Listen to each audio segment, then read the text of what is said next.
as I look back, I see that the devil deceived me, and he deceived many thousands and thousands of others into believing that we could be happy. That's the deception, that this is a happy life. This is a gay life. This is a gay pride. We are happy. None of that is true. None of that is true. I began to organize social events for lesbians of color at the time. Myself and I had two other business partners, and we were a perfect fit. We would rent restaurants and invite women to come and sort of amass a mail list. And women would come from all over the region. And on any holiday night, the group was called Hospitality Atlanta. It would not be odd to have 700 to 800 women exclusively packed into a beautiful restaurant. We hired police at the door and would not let a man in. And from those events, we had softball leagues and softball teams, and major picnics and whatnot. It was just a great, at that time we thought, organization. We made a lot of money. And we did that for nearly 10 years. And when we got older and decided we didn't want to do it anymore, decided, well, what are we going to do with this mail list? And from that mail list, I decided to launch a magazine. The gay and lesbian political community began to pay attention to the fact that we could bring numbers of Black lesbians and gays together through the work that we were doing. And then when the magazine was launched, surely we began to get contacted by HRC, Human Rights Campaign, and the Victory Fund, and many of the gay organizations who are doing a lot of work right now. And it was a very important part in the early 90s of the work that they were doing, because at that time they were being told by local politicians and regional politicians and national politicians that, okay, you guys are a group of rich white gay men, and you want us to change laws just for you. No, we don't see a coalition of people here. So it was important then to be able to raise up or show a Charlene, Cothran, or a Venus magazine to say, oh no, there's a huge, vibrant Black gay community. Look at that through the pages of Venus magazine. So we were an important part of what they were trying to present. The strategy is always to get one little foot in the door, when in fact, the plan means we're going to take over the whole thing. Well, why don't we just get a statement, Mr. School Board President, in your school board policy, that you simply acknowledge the fact that we will not fire a gay teacher, or that there may be some gay students that we're going to be okay with, not trying not to be prejudiced toward them through our policy. We just want one little statement in the booklet, when in fact the plan is to take over the whole school system, as we see now 15 years later is happening. There's always just, that's the strategy, just to get in under the wire, and then once you get enough of our people in, then to do some major work. I was asked to help with domestic partnership, get the domestic partnership bill passed in Atlanta, Georgia. And they helped to train me to go in and speak with council people and to speak with the mayor. And of course, they chose not only people of color, but also people who were landowners. Of course, I owned a home at that time. And people who had a good, strong voting record. That was also very important. And so we would go in under the wire, and basically what we were trained is that don't talk to anybody else about this. All we want to do is get in, talk to the council people. We don't even want the church folk to understand that this vote is coming up soon. We want to be able to fill the auditorium on vote day with all gay and lesbian landowners, so that the politicians will say, my God, we kind of have to do this. That's the strategy. That's the strategy. They were able to infiltrate media. And even people, I look at people who started out even with my small publication. People who started out with Venus magazine and were able to take, tear sheets from our book, are now working for some major newspapers, working for Bloomberg, working for the New York Times, working for Condé Nast. And so it's so true. It's like they gays and lesbians run major media in this country. They just do. And I'm not sure how many, if the church really, well, maybe the evangelical church realizes that. But gays and lesbians really are at the forefront of major media decisions. And so then sitcoms. Every sitcom, I've heard that every sitcom is going to have a gay character, and it's coming true. It really is. And of course, now gay characters have major talk shows. They really have taken over media. Why? Because media speaks directly into the minds of young people. And that's how you change society, by changing the mind of the youngest person. Your passion that beats for Christ alone. Your passion. I hadn't planned on shifting out of it. I was doing just well. I had a magazine that was on automatic pilot. I was doing very, very well. And at the top of what I thought was my career, my mother passed away. And that was the beginning of the change that God was setting up for me, because I'm the oldest of two. And now my grandmother, who has Alzheimer's, becomes my responsibility. Here I am in the middle of a 10-year relationship with another woman. And we're living together in New York, and my grandmother is now living with us. And my life changed in so many ways. I wasn't able to get to all those functions I used to run and go to. I was barely getting Venus out, but God was showing me what eternity looks like. Because when I had to bury my mother, I had a decision to make about a plot to buy. Okay, my mom, my grandmother is my responsibility, and then I've got to go. I'm unmarried, whatever. But I bought a 3-grave plot in our family cemetery, and it was a huge reminder to me when I would go and put flowers on my mother's grave that's where my mother's going to be. That's where my mother is. This is where my grandmother's going to be, and this is where you're going to be. And when you look at your mortality, it really forces you to think about what's beyond this grave. And I was forced to think about that. And having, again, that seed of righteousness that was way down in me from, again, that 12-year-old got saved experience, and being forced now at 42 to say, where are you really going to spend eternity? Just getting buried in this ground is not it. It's not over. What's going to happen after that? And that may come sooner than you think. That began to change just the way I saw the gay life. Now, did I continue to publish the magazine? Yes. And I went to some, events? Yes. But I saw that people were not paying attention to the ever after. In fact, they avoided it. And I was never one to go to a gay church. That just never sat well with me. I knew it wasn't real. I knew that was not the God of my understanding, the only God there is. And I could not get in line with that, so I just didn't go to church very often, except to a family gathering or function. But facing my mortality, looking at my mortality, forced me to begin to think about things that are spiritual. And then there were times, in my soul that I wanted someone to share with me how I could get out of this captivity that I was in. I mean, certainly I had the knowledge of Christ, but I did not know that I could be free in my flesh again. I always struggled with that. Can I ever be free in my flesh? Can I ever not want a woman? Can I ever not look at a woman and desire her? Can I ever break free of that? That is how I struggled. And one day, again, here I am, in New Jersey, and a pastor happened to call me on the phone. Wonderful woman of God. And she asked me, she said, Charlene, we discussed our business, and I guess there was just something the Lord prompted her to ask me, where are you in the Lord?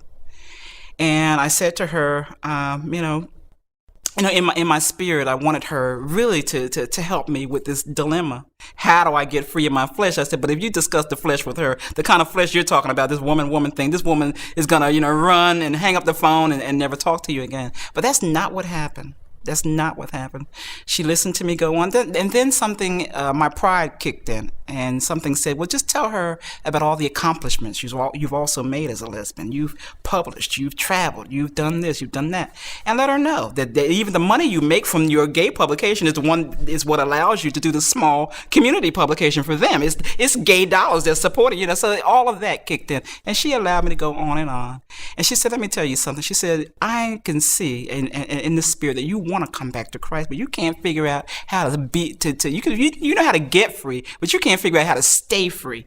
And you feel as though God can't use you because you've been so public about your lesbianism. She said God intends to use all of that. And something began to unlock and unravel just at that time, and just that stony ground began to break up so she could get some word in me. God just sort of shut me up. I was speechless for several minutes. I could not speak. All I could do was listen, and tears just flowed down because she just hit something that was so true. It was so true. I wanted to be free in that moment. You know, God said to me, look, you're going to choose this day who you're going to serve. You know, I've been here. I've loved you. I've protected you. I've gotten you out of this situation and that situation. I've helped you. You have seen me divide the world. And he has in many occasions. Even as an unsaved person, I recognize the hand of God moving. My God, that had to be God. I couldn't have done that myself. You know, particularly after my mother died, several things happened that were just a setup. I know that it was God. And I'm like, God, why? And I thought to myself, he's doing this for Grandma. It was never for me because I didn't deserve it. But God showed me it was me doing that. And that's how he wins us, by the loving kindness and compassion he has toward us. And he said, okay, now I've done all that. And I'm telling you now, today is your day. You're going to choose. And if you choose me, then I'm going to use you. I'm going to make you so happy. And I'm going to use everything all the gifts that I had developed in you. I'm going to use all of that for my own glory. But if you say no, if you refuse me today, then I'm going to allow you to just go on and drift off and do whatever you want. But at the end of that road, there will be judgment, and today is the day you will choose. And I heard that very clearly and very loudly, just as clearly as I'm speaking to you today. He spoke that into my spirit. And I said, no, I'm going to choose you today, God. And of course the enemy is speaking in the other ear. Well, what about your income? You can't stop publishing Venus magazine. All of my debt load was built on, a certain income coming in every quarter from the publication. I have mortgages. Car notes. I have all the debt that is associated with your income. And I said, you know what? I don't know how I'm going to do it. All I know is I've got to trust God in this moment, and I've got to choose God in this moment.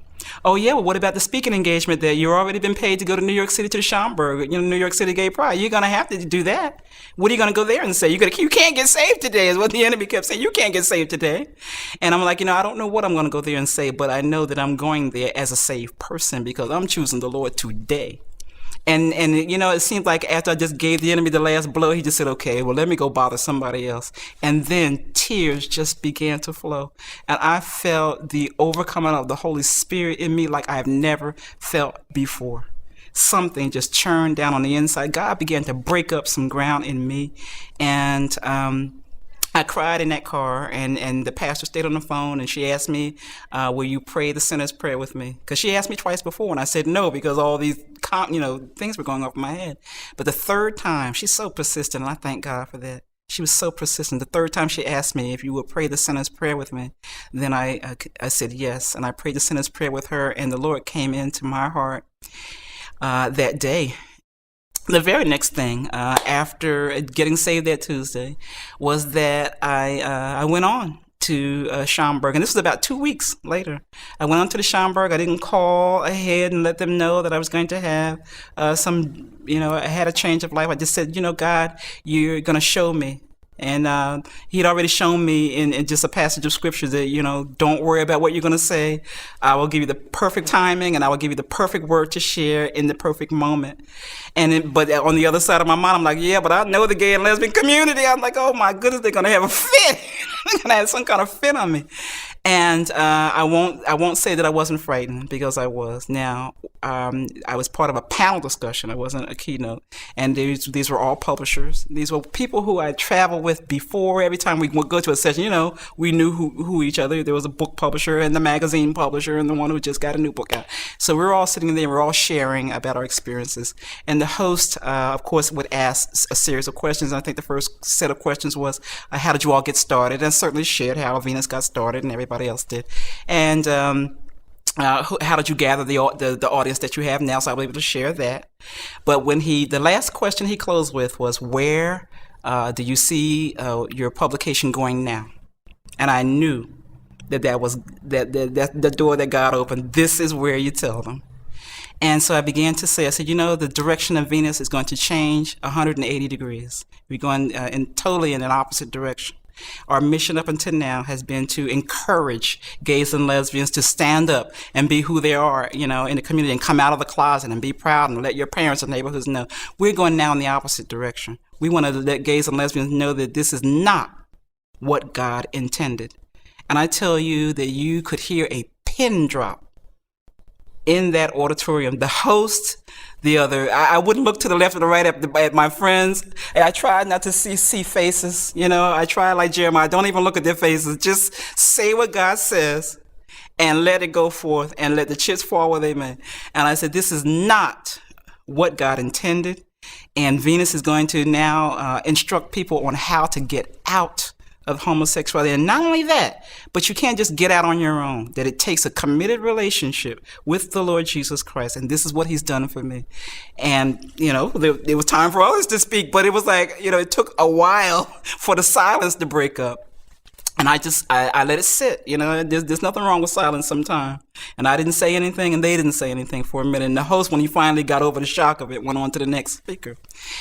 But then a little fright set in because, of course, there was a reception immediately afterwards, and I thought, oh my God, get out of here. Don't go to the reception. Run to your car and get back to New Jersey real quickly. Don't take any questions, just go.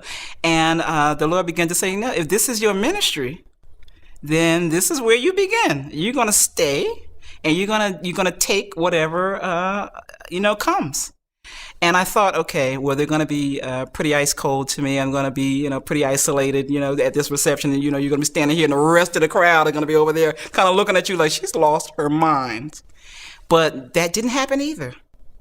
As I stood at that reception, one by one, a person would come over to me and say, I used to go to church and I'm not happy in this life. And I want to get out too. I had another woman come over to me and say, you know what? I used to be a minister and I backslid. And that's the only reason I'm in this life. One by one, souls began to come and say to me, thank you for sharing that, for saying that, for being bold enough to say that in this setting. And I knew then what God had in store, that he was going to raise up not only my voice, there are many.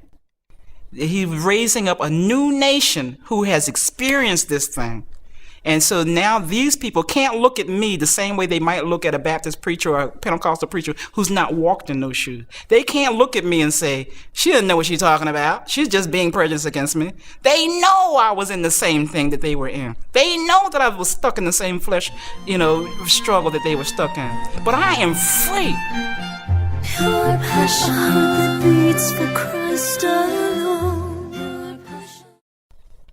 There's a song that my pastor teaching right now in our choir is called "The Lord is in this place." Oh my soul, He's in this place, and it's not talking about a building. It's talking about this place of your soul. He's filled up what was an empty, dark place in my soul, and so I can say now, oh my soul. Christ came in and filled up this empty place. And so I would say to someone now who has that empty space, because everyone who does not have Christ dwelling in you, there is an empty space. And there are those who want to invite Christ in, but he's a gentleman. He's not going to force himself on you. You have to invite him in, but he will only come into a clean place, a place that you allow him to clean. And so, and I say that because I have in mind those gays and lesbians who believe that they can be Christian and gay at the same time. That is one of the lies that Satan is keeping people trapped in. That is an untruth that the Lord has sent me to tell you about. You cannot be Christian and gay or lesbian at the same time. Unrepented, let's say. You can't be an unrepented gay person. You cannot be, Christ can't live in you while darkness lives in you at the same time. It can't happen. And I want you also to know the other lie he wants to say to people who understand that is that Satan wants to say, you can never be free. You can never stop wanting women. You've been going with women for 30 years. I stand as evidence that the Holy Spirit can and will change you if you give God your whole heart. When you pray that God will come in to your whole heart and change your whole heart, not just to take the gay thing away, not just to take the lesbian thing away. It doesn't work like that. You have to give God all of you. He's changed many things in my life, not just the lesbianism. I have, an anger problem. He's had to break that up. So many things that we have in our lives that have to be turned over, all of us. Give God your whole heart, and he'll put you back together again. And he absolutely loves you just like you are. I had a woman write me and say, I think you're so wrong. I applaud your change of life, but I think you're wrong because I know that God loves me just like I am. And I said, I agree with you, sister. He does love you. I remember feeling that God loved me even when I was lesbian. I knew he loved me, but I also knew that I was sinning. He loves you just like you are, but he's waiting for you to love him just like he is. He is a certain way. He is holy. He has created in order. And whether we like it or not, that's the order he created. He's waiting for us just to love him just like he is. And when you decide, choose. And that's a wonderful thing he gave us, choice. When you choose to love God the way he is and simply follow his order and his word, he will come in and just change you and do put in you such a joy, such a peace. That's what I have. I have a peace that people don't understand. I don't understand myself. I have a peace and a joy that was not there before. I have a peace and a joy that people want after having watched me, and people who knew me, years ago. I got letters from people early on when my testimony first came out. I actually ran my testimony on the cover of Venus magazine. I figure if Oprah can be on her own magazine every issue, I can certainly put myself on the cover of one. But so when my testimony came out there, people wrote some very angry letters. And one woman says, how dare you harm our community? You've been, you financed your life over the last 13 years from the backs of gays and lesbians. And now you're going to, harm our community like this. That same woman, 2 years later, wrote me back and said, I never thought that I would be the one writing you back this letter to let you know that I've decided to come out of lesbianism and to give my life to Jesus Christ. And that makes the whole suffering worth it all. Worth it all. Your passion that beats for Christ alone.